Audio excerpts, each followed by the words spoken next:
So let's talk about the NPP now, because they've been a major talking point. Paul Afoko has been in the news since last week when he was asked to step aside. He's on suspension, even though he insists that he's in charge. My colleague Kwabna Chencha Keneboaten caught up with his lawyer and they have a conversation. We'll bring you a playback of that and then we'll continue our conversation in studio. A vice chairman, whether first, second, or third, has no job description in our party unless the national chairman delegates a function to him or her, or the national executive or the national council specifically gives a particular job to such a vice chairman to perform. So if Mr. Afoko was in the country and in Accra, and there was a meeting of the National Executive Committee to be called, our party constitution is very clear. The steering committee, National Executive Committee, National Council meetings, Mr. Afoko convenes and presides over such meetings. Nobody ever brought to the attention of Mr. Paul Afoko the need to call even a NEC meeting, even if that was the appropriate meeting to be called, for him to even decide that my attention has been drawn to the fact that there's some decision from somewhere requiring the calling of a NEC meeting, and I think I will not call it. Could he also be for that to be a basis for somebody to say that, oh, we drew Mr. Paul Afoko's attention to this pressing matter, and by his conduct, he has refused. Could that not have been the case, particularly seeing that one of the issues that were tabled for discussion was the fact that he ought to be suspended, according to the disciplinary committee reveals? That is the misinformation that is doing the rounds. And that line of argument is flawed. In this our party, we have a precedent. Cite one. And I'm citing it for you. When Mr. Haruna Iseku was the national chairman, a matter involving him, you remember the kickback matter? He called the meeting, told the meeting that the matter is about him, and so he's stepping aside for Mr. Stephen Tim to preside over the meeting. That was a validly called meeting. Nobody went behind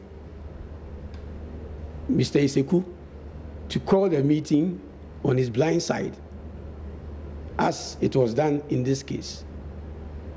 You get my point. But be it as it may, Mr. Afoko still got wind of the fact that there was going to be such a meeting, at least more than 24 hours to the time.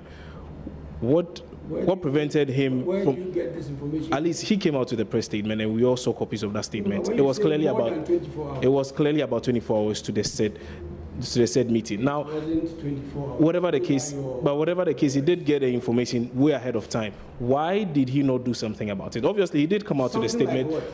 Why did he not show up for the meeting? A meeting you are not aware of. A meeting you did not call. You haven't called for the meeting. Yes, still, others have called for that same meeting. Others have called. Yes. And you think anybody at all can just get up and call any meeting within the NPP? If you saw it as that illegal, he could have come in to say something or I don't two. know where you are coming from with this question. If a meeting is improper and you are not invited, you get up and go and get crashed? Is that what you are telling me? Or are you saying that Mr. Afoko was invited to attend the meeting and he refused? Was he invited? He was not invited. And that is what I'm telling you. That the fact that he got wind of some meeting taking place didn't mean that he should just get up and walk into the meeting and say that whether you invited me or not, I am here. To do what? That probably could have. What we are saying is that that meeting was improperly called, and so any deliberations that took place was improper, unlawful, illegal, unconstitutional. The party has a way of calling steering committee, NEC, and National Council meetings. Normally, the Director of Finance and Administration will send out notices inviting members.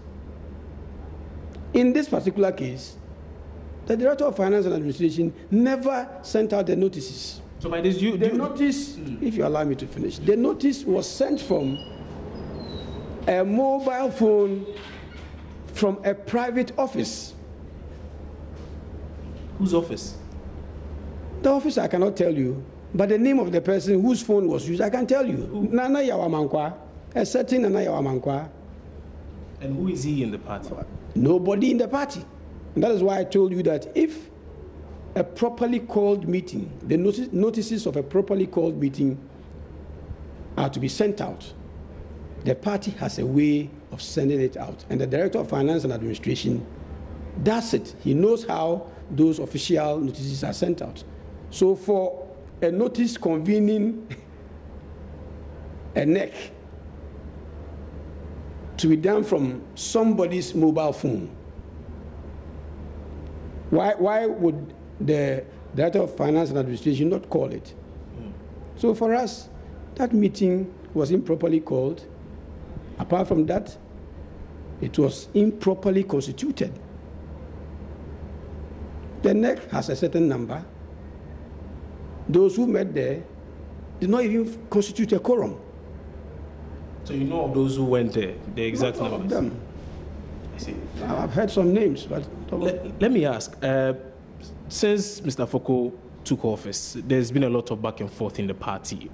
There's been a lot of issues in the party. Now, for many, this suggests that a lot of people did not want him to be chairman of the party in the first place. A lot of people. What you see, please look at your choice of words very well. I'm saying that's what some say. Please.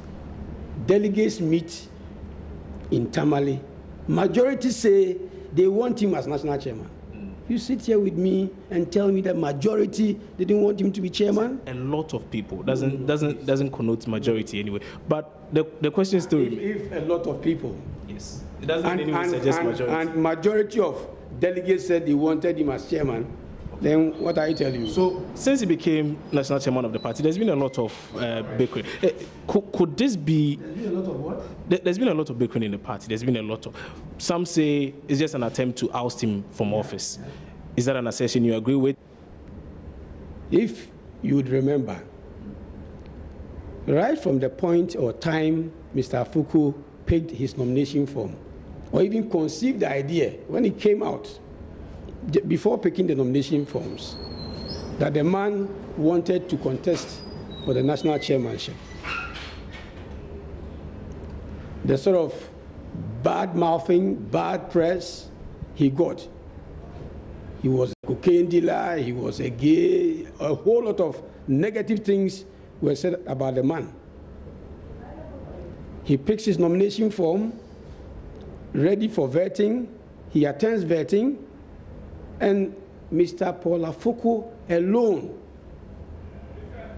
his vetting and his outcome was delayed unduly because somebody had said that, has sent a petition or whatever you want to call it to Interpol. Interpol brings a report that says that the man is very clean. We don't have anything against the man. He goes around campaigning and all manner of things, as I've indicated, were said about him. Discerning party people, Still voted for him. discerning constituency executives, discerning regional executive of the party. Majority said of all the persons contesting for the position of national chairmanship, we have listened to Mr. Paul Afoko, we have believed in his message, and we believe he can better lead the party as a national chairman. So we give him our mandate. All this while, those who were opposed to him didn't believe that the party delegates will vote for Mr. Afoko. We were thinking that after Congress in Tamale and after the elections, all these "I'm for you, I'm against you" would have stopped. But you see, sadly, those who were not for Mr. Afoko refused to accept the fact that the man had been given the mandate as the national chairman of the party. Who are these people you speak of? I cannot give you specific names, but if you look at post-Tamale, it's a clear case of will not give you the peace of mind to work as national chairman. I don't need to come and be giving you names, because you yourself, you asked me even after Tamale, bickerings and all that, they were your worst. So the observations, not mine, not necessarily. Whether observations, whatever name you give to it, they came from you. It means that you yourself, as somebody outside the party, that is what you have seen or heard or felt. So who could be behind this? I don't know. I'm saying that opponents of Mr. Paul Afoko, who didn't want him to become national chairman, we have reason to believe that they have still not accepted the fact that he was given the mandate as the national chairman. Prior to the Congress, many suggested that the flag bearer Nana Akufo-Addo had his preferred candidates, and Mr. Paul Afoko was not one of such. Could he possibly in any way be related to all this? No, but if there's going to be an election and somebody has a preferred candidate, what is wrong with it? There's nothing wrong with it. And if I have a preferred candidate, I would obviously not want the other candidate. If you have a preferred candidate and you do whatever you want to get the preferred candidate elected, and he or she doesn't get elected, that should be the end. Is it the end?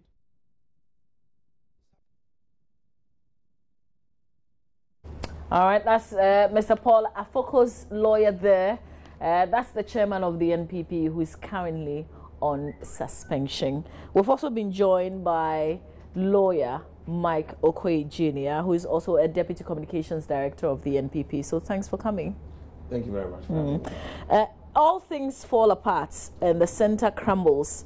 The heir apparent to Ghana's throne, the next president of Ghana, is conveniently out of the country's jurisdiction and has remained curiously silent in the age of multiple and instant social media platforms. In my view, there's no better time than now for the president in waiting to demonstrate capability to be put at the helm of the ship of Ghanaian state. Those are not my words, but that of Dr. Charles Rekobrobe, who is also on suspension, by the way, very much a member of the NPP. Things are happening in the party. He's had his say. It's a 4-page, it's not an article, but those are his words that he's put out there. In the course of this conversation, I'll be reading bits and pieces of what Dr. Charles Rekobrobe has got to say on this matter. But Mr. Roxing, yeah, you've listened to the lawyer. You know what's happening in the NPP. NPP, very well. What do you think? I mean, what do you say? Well, to analyze what is happening in the NPP, I would say they are sinking very fast. They're sinking? Yeah, they're sinking very fast. And where it has reached, I will look at it from 3 areas. The first is the legal. Normally, an assistant or a deputy does not call a meeting when the substantive is around. So in this case, this is the legal angle you're taking. That's the legal angle. Mm-hmm. Since Mr. Paul Afoko was around and something was against him, they couldn't have called a meeting behind him to take a decision on But he couldn't also have called the meeting, could he? There is a precedent in NPP where their chairman, who was accused of taking a 10% kickback, called a meeting and relegated himself. Called the same meeting that was going to discuss him, but relegated it to his deputy. Which chairman are you talking about? Which past chairman? What is his name? Hussein, is it what? Kuseku, or what is his name? Eseku? Eseku. Okay. He was accused, there was the same wrangling of him taking a 10% kickback. And he called a meeting, and in that meeting he said, this meeting is about me. And I'm referring to the former chairman of NPP. He said, and in that case, I cannot chair this meeting. I'm relegating it to my deputy so that the decision can be taken, whether for me to be suspended or not. And when it came, the final decision was that he should be removed, and he was removed, and it was legal. In this Afoko's case, it is illegal. No one can call a meeting except a letter. If there was any charges against Mr. Afoko, then a letter should have originated from somewhere to the party's general secretary, who will then convene a meeting to be chaired by Mr. Afoko, Paul Afoko. And in that case, he could have excused himself to his second deputy, who rather chaired that meeting. So in my analysis in that area, the legal aspect, it is wrong. Okay. And it has no locus in law. Okay. So I'm very, very sure that in the end, if they take it to court, because that's what they're doing, actually. Yeah, that's where the ruling will come from. The second aspect is in an election year, or a few months, 2 months to an election year, that's a suicidal for a political party. It is unprecedented in the history of parties. Is that the leadership angle to the analysis that you're making? No. I'm doing it to the ethnic okay. angle. All right. The ethnic angle is that looking at the NPP, it has always been accused of being an Akan-dominated party. And the election of Mr. Paul Afoko, even to some of us, we were very happy that finally a Northerner had come to lead NPP and that they would make inroads into the three northern regions. But this decision has blown everything off. But how do you bring People ethnicity? are running from NPP into NDC now. How do you bring ethnicity into this conversation when clearly the decision had nothing to do with that? It had, because there were two people who were lambasted and bastardized, two people, and that is Mr. Paul Afoko and Mr. Kobina Japan. And if a decision like this is going to be taken, why not the two of them? Because that was the original call for the two to be suspended or dealt away with.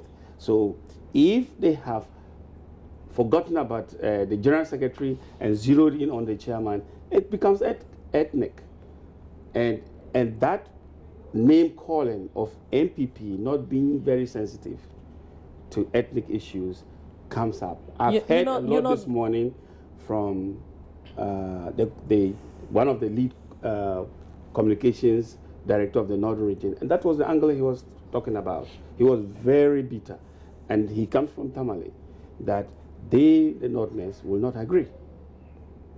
And personally, that is a zero for the NPP. You know, some people have argued that for the fact that his brother is even linked to a situation that led to the death of a chairman of their party, he should have, just based on that, resigned. No, that is not true. If his brother took his own actions, the brother is of age, can be prosecuted, has been found, has been arrested, and is still a suspect. Has he been convicted? Not yet. And so... No, but the words I used was just the link, the fact that that's his brother, he's linked to that incident. There are precedents in this country where people have been linked to their brothers, their sisters. I don't want to mention names in this.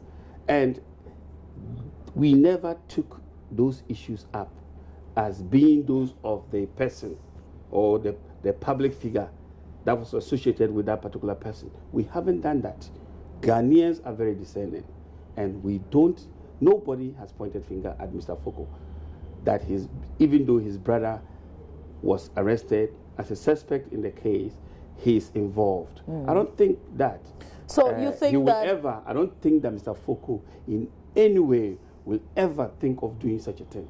So you think this is suicidal, considering the fact that the elections are some very 12 close, months, yes, and they would need the northern votes? They will need the northern votes. Okay, finally, let's talk about the leadership. The leadership part is that when there are internal wranglings in a party as such, in fact, and there's no leadership, then how can that leadership lead Ghana? What do you mean by there's no leadership? There's no leadership. Where is the presidential candidate of the NPP? Let me tell you what he said. He's issued a statement. He says they should respect. And he's urged party members to respect a decision by the National Executive Committee to suspend party chairman Paul Afoko. Where was he? If you have things to do, use the channels that are laid down by the party. No, but where was he? From the beginning, they had been calling on him to put down these, skirmishes in the party. They had been calling on him, and he has been saying on and off that he will take care of those issues. We all note that there was a meeting at the former president's house, His Excellency John Kufuor's house, and the promise was that all these internal wranglings was going to be put to rest. And as a leader in the party, a presidential candidate, he was elected first a very long time ago to lead this particular party, and he should have worked his way to calm down. If I can go back to the time when Kufuor, His Excellency, was elected as a presidential candidate, there was the same division in the party, but His Excellency John Kufuor managed to control the party and to navigate the party into victory. But you think Akufo-Addo has not done that? He has not done that. And that shows that he cannot lead Ghana. That is my leadership aspect, part of my analysis. Mr. Michael Craig Jr. Yes, Mama V, let me start by saying a very good morning to your viewers, your listeners, and to my brother, Mambwa Roxin, and to your good self. Good morning. My brother, who at the end of the day, I'm not surprised, because he's sitting on the other side of the fence, is looking for any opportunity to look into the NPP soup and take the biggest meat. After all, as a person standing for NDC in Bimbela, who is an NDC member and an aspiring candidate, it's in his interest to try and put a wooden spoon into NPP matters. But there are others who are not necessarily NDC or from other parties. But I'm talking about the program now. Similar analysis. Oh, no, not at all. That Nana Akufo-Addo is not a good leader. No, not at all. Why? Before I even go into the details of this matter, in his own party, did they not suspend Josiah? Did they not do that? Their own general secretary? Did they not suspend Kofi Adams, who today has been brought back and is national organizer? We have a right to make decisions in our party which are to our best interest. Is this the right time? We've got 12 months to a major election. Oh, but Kofi Adams was suspended less than 3 months to election. You would not want to. No, Kofi Adams was not a chairman of the party. That's not the point. The point is that he was a spokesperson of the ex-president, and at that time, a very influential person of the party. So all I'm saying is that let us not pretend as if we don't know about disciplinary procedures in a party. Nevertheless, that is not even just the issue. The NPP as a party, there are certain things that, if you ask me as a communicator, deputy director of the party, personal things that I won't be able to say here. But there are certain happenings in our party where this same NDC, they tell us, oh, so if this and that is happening, why don't you take charge? Why don't you make your own decisions? The issue is simple. In our party constitution, there is room for people to send a petition to NEC, send a petition to discipline committee, and then the discipline committee, who can discipline anybody in our party. I've heard some people make all sorts of assertions that the discipline committee cannot discipline anybody. In our constitution is there that our disciplinary committee at the national level can discipline national officers. They can discipline patrons. It's all there. But who in our constitution. Who calls for a meeting? Our constitution says it's the chairman who calls for a meeting. But our constitution also allows that if the chairman has been suspended, then somebody else can call the meeting. Before the meeting, he had not been suspended. No. There was a recommendation that the disciplinary committee said he had been suspended, and therefore the vice should call that meeting for the matter to be dealt with. And you know why that's a bit confusing for me to understand. Well, exactly. Please come back and break it down. Yes, I'll break it down. Remember that Mr. Paul Afoko had been summoned to the disciplinary committee three times. On all 3 occasions, he did not show. Now, Mama, his lawyer disputes that. His lawyer can dispute all he likes. But it is a fact that he was called on one occasion. He said he was not even well. On one occasion, he said there was another matter. 3 times. But if even to the extent that, oh, madam, let me tell you that. No, I just want to say that if it's got explanation, then it doesn't mean that he didn't show up. If you keep interrupting, you won't get the story. No, I just wanted to understand. You say because his lawyer said something. Yes. So let me answer that. It's very important. Even to the extent that Mr. Paul Afoko suggested at one point that he does not feel safe coming to the party headquarters. And so they should choose a certain maybe hotel or neutral location of his choice. So anybody who tell us that Mr. Paul Afoko was not called or he did not come and it's a liar. Did they agree to that last suggestion? I don't understand because I have to explain your question. You asked me a question. Yeah, but if I don't understand something, I also have to ask you for further clarification. Let me finish. You understand, madam?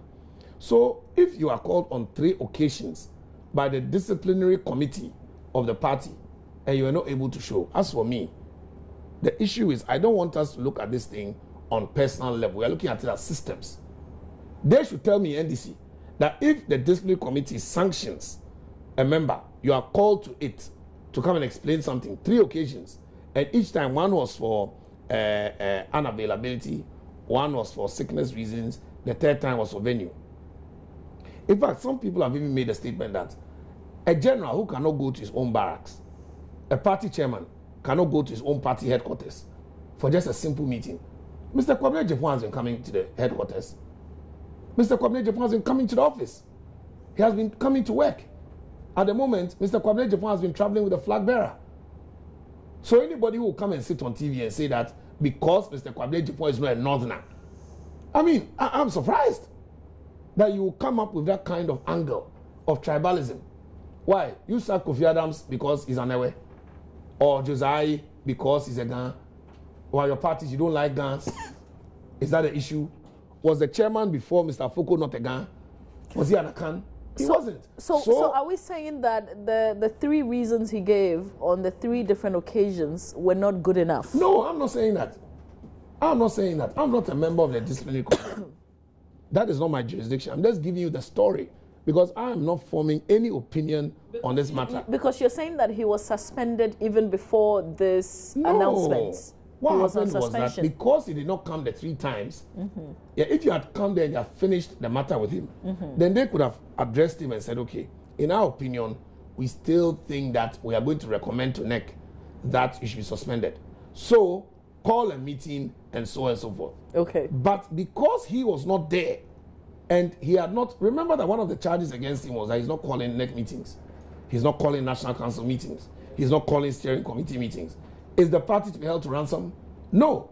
So now an order has come from the disciplinary area of the party that in view of the fact that he is not available, you know the word AWOL? Absent without leave. He's absent. Every time he's called for officially, we can't find him. Then we mandate that the first vice should call the meeting. The first vice did not call the meeting on his own. He was mandated to call the meeting. Now, anybody else can try to put a spin on it and say that, but he should have called it and so on. That's your opinion. But our party has structures, and the structures will work. And if the structures are working, and anybody comes to do cheap politics to say that, oh, when somebody from the north was voted, we were happy, and because of why?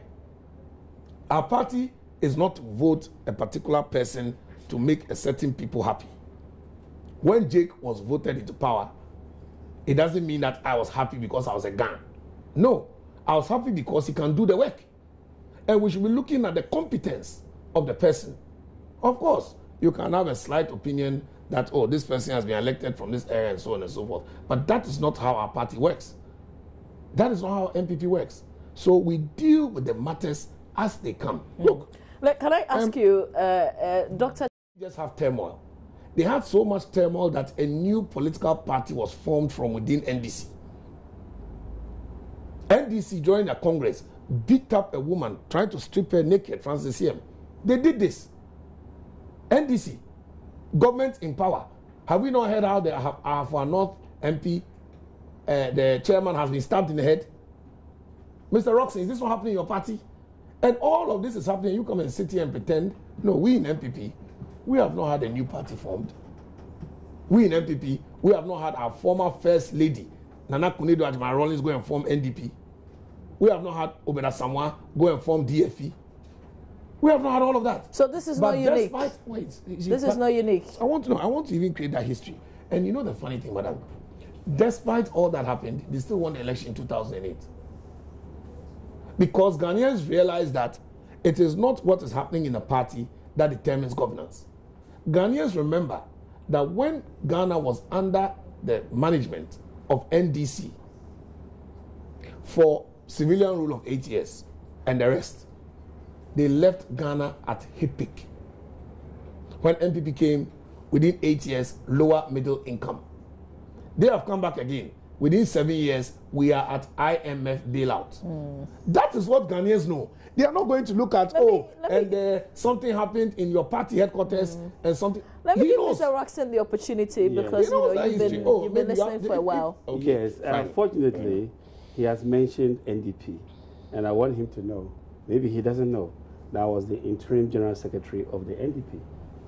So you were part. Look at that. No, you wasn't part of the confusion. But listen carefully. No, but listen carefully. But what leadership means in a country, if you can lead a country like what His Excellency John Dramani Mahama is doing right now, is that when you have divisions and wranglings in your party, you show up and chest it and show leadership. Just after the demise, listen, no, just no, after let me finish with this. The passing away of the former president, and that is His Excellency J.A. Mills. J. Mills. His Excellency John Dramani Mahama took over. He took over in the midst of internal wranglings in NDC. But what did he do? He called the party to attention. He dismantled the game. You remember the game? The game was for the castle.